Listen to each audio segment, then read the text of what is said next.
We like to know the story before we start work on any animation, because the story forms the basis of the brief. The story should tell us who the audience is, what they need to know, the key points that need to be made, and the animation objective.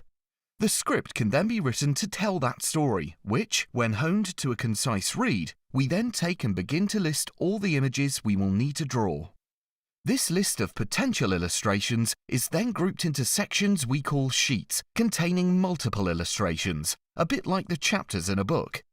We still like drawing on paper, and begin by producing a number of illustrations that fill each sheet with a series of simple images as described in our list beside the script.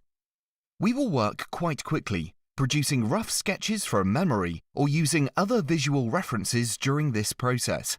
We may create or use underlays to provide a specific visual reference and trace over the top of these onto a fresh sheet, where this helps us draw the images needed to support the script. These sheets are then scanned into Photoshop or a similar image editing package, where we crop out each element within the sheet, remove any background information from around the illustration, and save each as an individual PNG file, number these sequentially and with a visual tag, so that each can be imported separately in numerical order into VideoScribe. PNG files are used because the illustration is saved on a transparent background before being exported to Inkscape or Adobe Illustrator for the most important element in any VideoScribe project. This is the creation of the SVG file versions of our PNG illustrations that will be imported into VideoScribe for the final assembly of our animation. This is the most laborious element of the whole animation process, but it is also the most important, because it's how it is done that dictates the realism of the final hand-drawn effect in VideoScribe. The key to Inkscape and the value of the output from it is in the thickness of the line and the accuracy of the path that is created over the top of the imported PNG illustration. The vector line that one creates is the actual path that the pen will follow in the final animation. We therefore try to trace the same route we originally took in creating the illustration on paper and match it as closely as is practical given the amount of time that this can take. We then make this vector path wider than the line it has been drawn over. We check and edit this by making the vector path semi-transparent so that it appears light grey against the original black line of the PNG illustration underneath.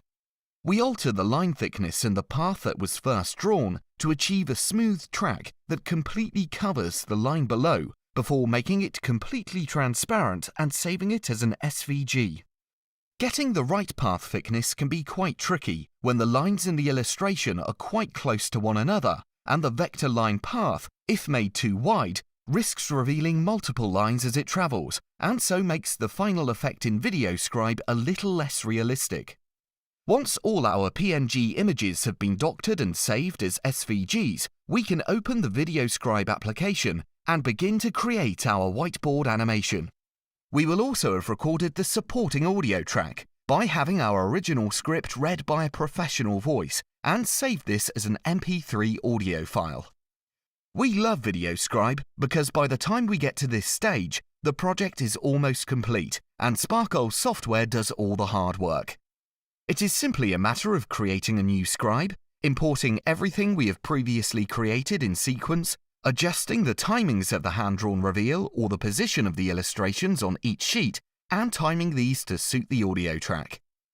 For more complex animations, such as this one, we will save each VideoScribe sheet as a .mov at 1280 by 720 pixels, and use these as individual elements within Motion or After Effects to create an animation that has all the engagement of a whiteboard video